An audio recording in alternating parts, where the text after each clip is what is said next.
Our guest today for the Rotary E-Club of the Greater San Fernando Valley is Dr. Lauren Frank. She is an assistant professor at Portland State University. Lauren, welcome to the E-Club. Thank you so much for having me.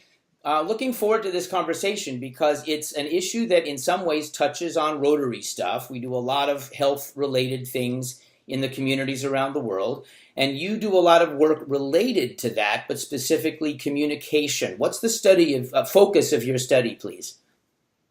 So I work in health communication. I have a background first in public health, so really focused on trying to prevent disease and broad-based public missions. And then I went into communication for further study so that I can look at what is it that we need to say in mass media campaigns or in big interventions that helps people understand issues better, helps people maybe relate to them.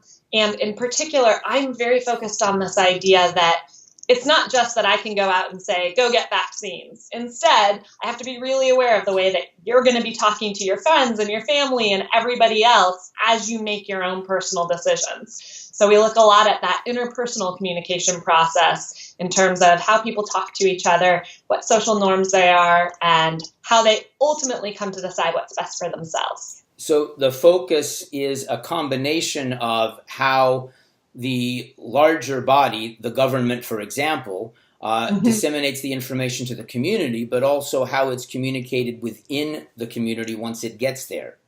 Exactly. But both of those processes matter a whole bunch in terms of what we ultimately decide to do. Have you discovered a specific trend yet that has jumped out at you in your studies?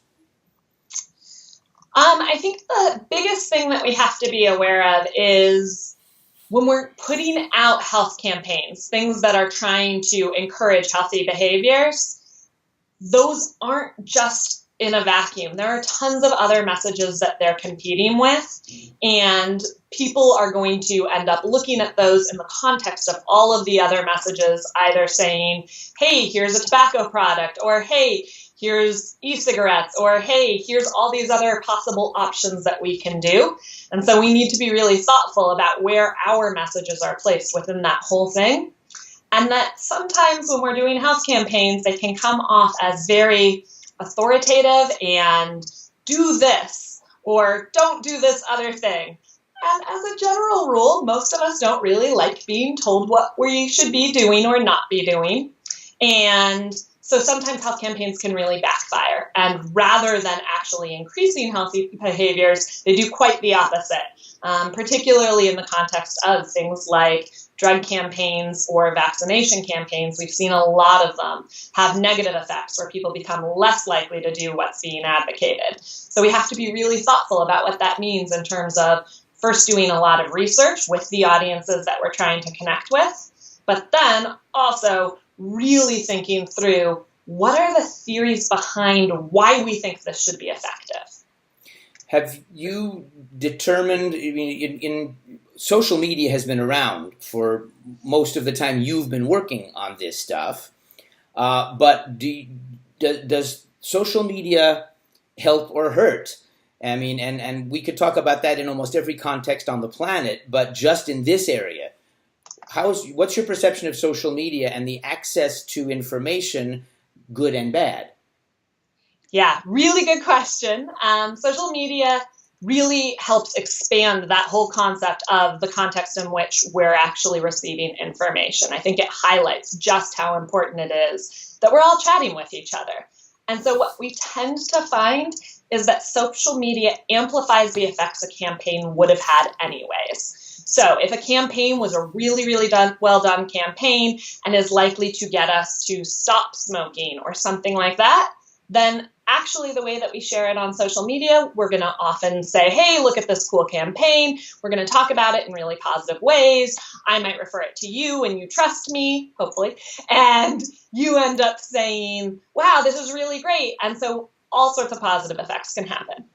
On the other hand, if instead it's a campaign that we might talk about really mockingly, or we might be really concerned about whether the validity of the information is accurate, whether we all just think, why are you telling me to do something that I don't want to do? And those are the kinds of comments we're adding when we're sharing it. then the kinds of negative effects could also be really quite amplified. So it can be a combination of peer pressure and Yes. also peer credibility. Is that I don't know if I've ever heard that phrase, but do you trust that person, or do you tend to follow that person? Exactly. And so we tend to use that person who's sending us things as a bit of a source of their credibility also is rubbing off on whatever that is that they're sharing. If it's somebody I really, really trust, I'm likely to also trust their viewpoint. How much do you find that the positive of a health campaign? I don't want to get to a point where I'm beating up any specific industry, but on one hand you've got and the anti-smoking campaign. On the other hand, until there was much more regulation, you used to have cartoon characters trying to show you how cool that was. So they're competing interests. How does that play into the situation? It's extremely powerful. Some of the campaigns, particularly in that area, that have been most successful are those that actually lean on the messaging from tobacco industry. So when you see something like the Truth Campaign showing cowboys talking about what the effects of smoking can be, we all sort of have a mental image of what that brings up for us, and that can be a really effective way to get us to start questioning. I mentioned earlier that one of the problems that health campaigns can run into is this feeling of we're being told what to do and we don't really like that. Well, the Truth Campaign has been successful by instead saying it's the tobacco industry that's telling us what to do. Let's question them instead. And so that's one of the more effective ways to try and start raising these questions and dealing with the psychological responses we tend to have to campaigns telling us this is what's good for you. It's interesting because it forces you, instead of framing it as a positive, it's forcing the positive message people to frame their message as a negative to come back to the positive. Yeah, and to just be thinking in terms of we're not the only voices out there, and we need to really talk to our audiences about what kinds of messages they need to hear, what information they feel like they don't have, and what other sources they are listening to. So one of the things that I know that you focused on in your studies, and this is bringing this to mind in this exact context with the cowboys, I'm immediately picturing the very powerful commercial that was run for quite a while of an older woman who was speaking through the throat amplifier, having had all the smoking problems, as opposed to simply giving the message of smoking is bad. What about presenting it in some form as a narrative? So that is what a lot of my research looks at. And when we look at how people understand stories, we just are naturally storytellers. When we start talking to each other, we'll tell you the story of my day and how things went. And so much of the way we communicate with each other is automatically in that story format. And it seems that when we then tell stories as a means of communicating health information, we also learn from those a lot. So some of that are stories that are just out there anyways. I've done research where we looked at Desperate Housewives, and there was a storyline on Hodgkin's lymphoma, and we just looked at what are people watching and seeing and learning anyways just by watching the entertainment television prime time in their night. We can use what we learn from that people do pay attention and they learn and they start really identifying with the characters that they love to then start thinking about what that means for creating health campaigns. So I worked with some colleagues where we put together a campaign. It was with the USC Annenberg School and film schools, and it was about an 11-minute story about a Mexican-American family trying to think about cervical cancer prevention, both in terms of Pap testing and in terms of HPV vaccination. And so for this, it was a whole narrative of a family who are working together and talking to each other, and then it just incorporated some key messages about what cervical cancer is, what a Pap test is, how vaccination is related to prevention. And when we then studied what the effects of that were, we found people absolutely identified with the young women who were in the storyline. And the more that they felt like they connected with those women, the more likely they were to say, hey, in my own life, I actually plan to take action as well. It didn't feel as much like they were being told what to do. Instead, it felt much more like, hey, I want to be like these people. Does celebrity nonsense, not in the context of showing a Desperate Housewives scene, that feels different, but a celebrity spokesperson, both good and bad. I mean, obviously, without naming names, I'm thinking of someone quite specific in the field of vaccination, as opposed to 1.3 billion doctors and medical professionals saying otherwise in different contexts. How much does celebrity stuff impact? How can that be combated or used properly? So, first, there's definitely a lot of research that suggests that we identify with celebrities, we tend to want to be like them, and so what they say can really connect with us and be a very powerful persuasive. Especially the more that I'm not really motivated to think through an issue carefully, but I'm just sort of, hey, snap decision, I'm going to make a quick decision, I want to be like that person, so I'm going to do what they say or what they do. The problem is when we start thinking about having celebrity spokespeople for a health communication campaign where we're really trying to put out good ideas, who we choose is so important because it has to be somebody who feels like they can credibly speak to an issue. If it's somebody who we feel, oh, why are they talking about that? It's just because they're being paid. It may not feel like, oh, I want to be like this person. Oh, they are giving all of these extra benefits to the campaign. And additionally, we also have to be aware that sometimes, again, not naming names just as you weren't, celebrities who are paired with campaigns then engage in other scandalous behaviors or do things that when their own reputation takes a hit, they can take down organizations that they've been paired with as well. And so that means a lot of real thoughtfulness about who is it that we want as spokespeople. Which, of course, is in the other context when athletes who endorse shoes do something bad and the shoe company leaves them. That's not necessarily health related, but the same type of concept. Well, how you're aware that we've talked about this offline, that you haven't done anything specific with related to polio, but you're aware that Rotary clubs around the world have this worldwide combined effort to eradicate polio. Yes. And that has had ups and downs because of some parts of the world where the vaccine was seen as bad. And I'm going to come back to one example later on that. But from what you've learned, how might this be communicated to the sort of vaccination campaign with something generally universally accepted as a positive, helpful vaccination, polio vaccine? How do you communicate this need to a most likely at this point very rural community that probably doesn't all spend their day on Facebook? Yeah, I think part of what you said there is really crucial, that we're talking at the community level. So a lot of my research around vaccination, because I haven't looked, as you said, at the polio vaccine, but I've looked at H1N1 vaccinations and I've looked at HPV vaccinations. And some of the same kinds of issues arise in terms of how people perceive different kinds of vaccines. And what we found in our research on vaccination is that the community matters a ton, to the extent that I see it as not just an individual choice where I'm choosing for myself, am I getting a vaccination or not? But instead, I'm really focused on, is this something that my community does? And is this something that my community really supports and thinks I should do?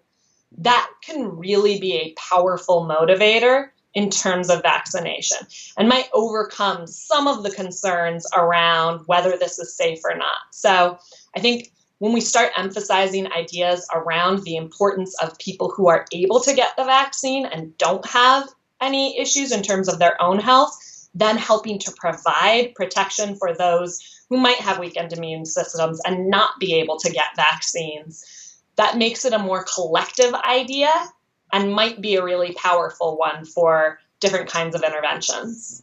Now, we are talking so far about a lot of preventive situations, how to get Absolutely. vaccinations into someone's hands, how to convince someone, not that it isn't a crisis, but it isn't an outbreak, how to get people to lay off smoking tobacco because of the health costs involved. How are these methods, how are these ideas applied to a sudden or relatively sudden crisis? Not asking you specifically about Zika, but that's the most recent one, at least in my memory, where suddenly something is upon us. What do we need to do? And then how does that message get disseminated to the public on the ground who need to know what they need to do or not do? Crisis mode.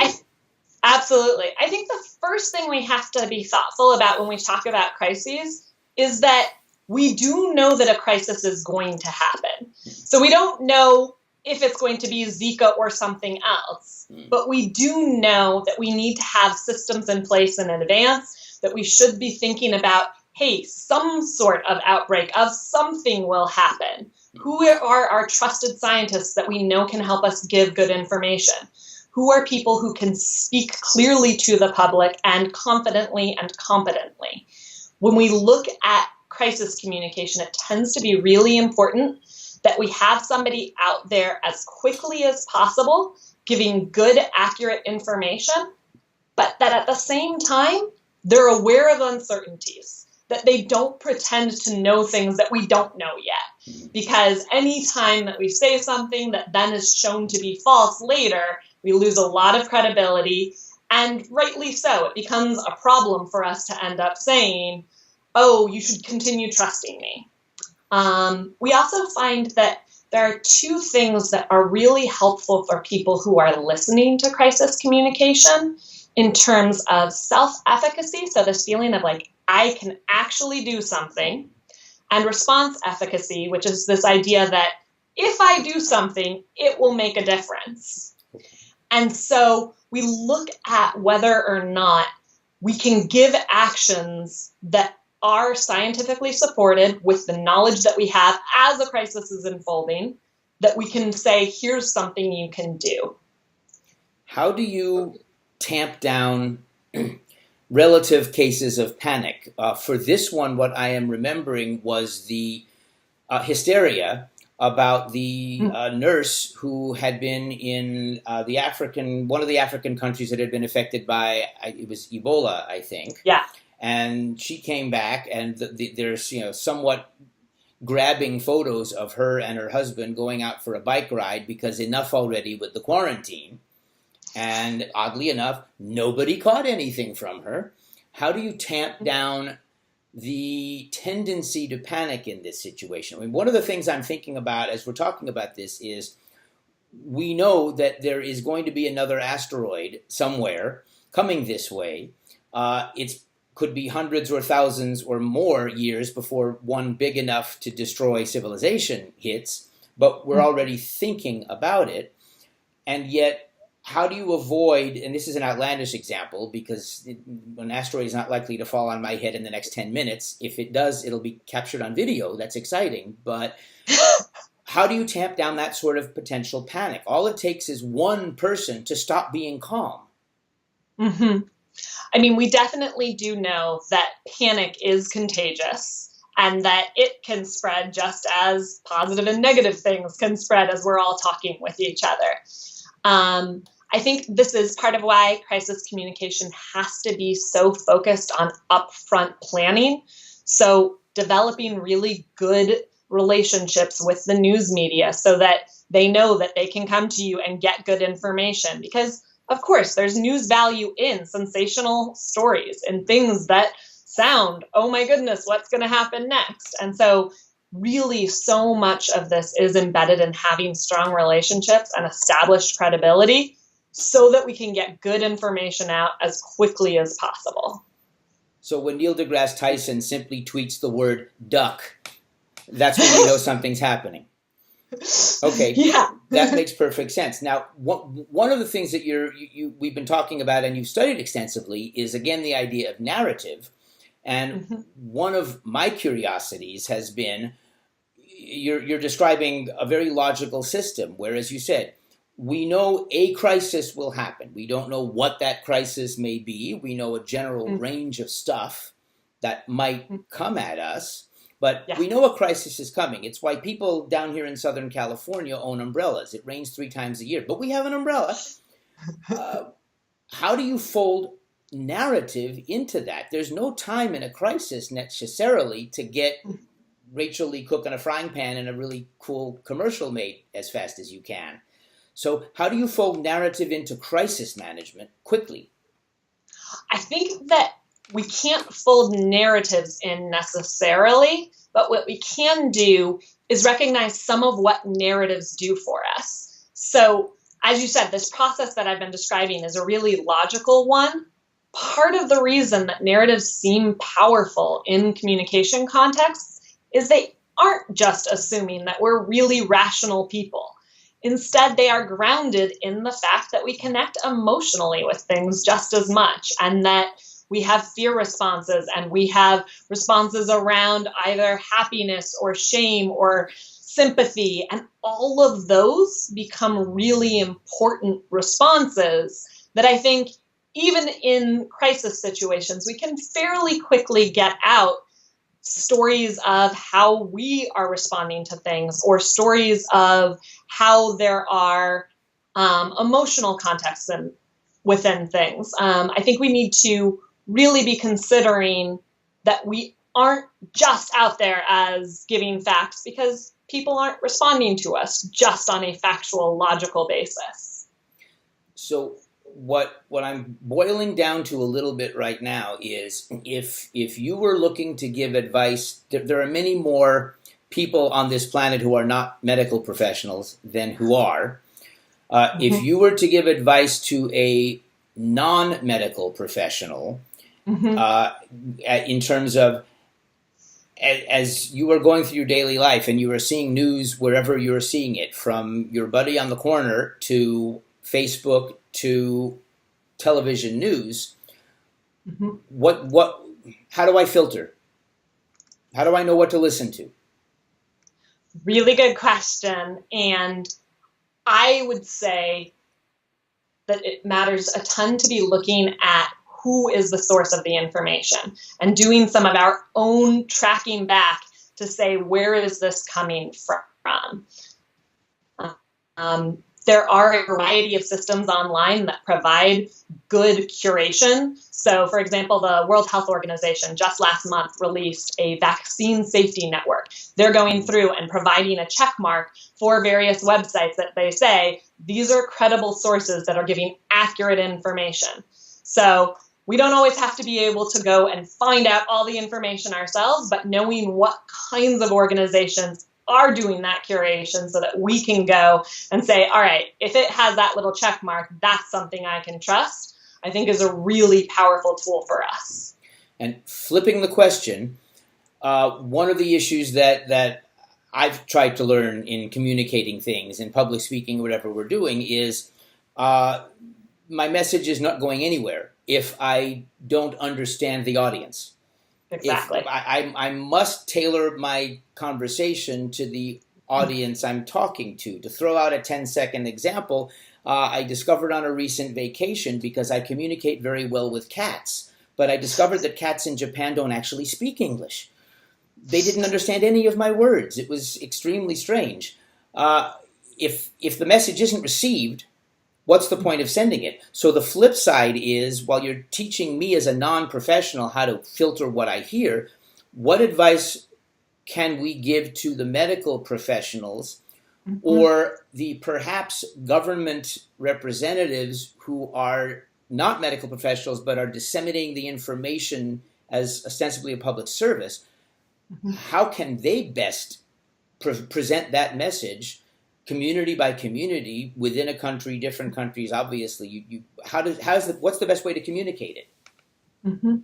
I think one of the things to think about is clear, plain language. This is something that the CDC has started pushing for more and more. And the more that we find different kinds of research, we see that if we just use words that we all use outside of a medical context, then everybody tends to understand better, and we don't take any hits on credibility. We don't have to actually use really big technical medical jargon in order for us to sound like we know what we're talking about. We actually sound a little more like we know what we're talking about when we just speak the way that we would with each other. And having things where we really are including in our messages, this is what you can do, and this is how, and this is why, are all really important parts of how audiences can then listen. But also, so much of my research does start on exactly what you're saying, where we're talking about either targeting specific communities or tailoring to very specific people, where we start by just trying to get to know who is our audience and what is it that they care about, so that we can connect into those issues specifically. Personalizing a mass message.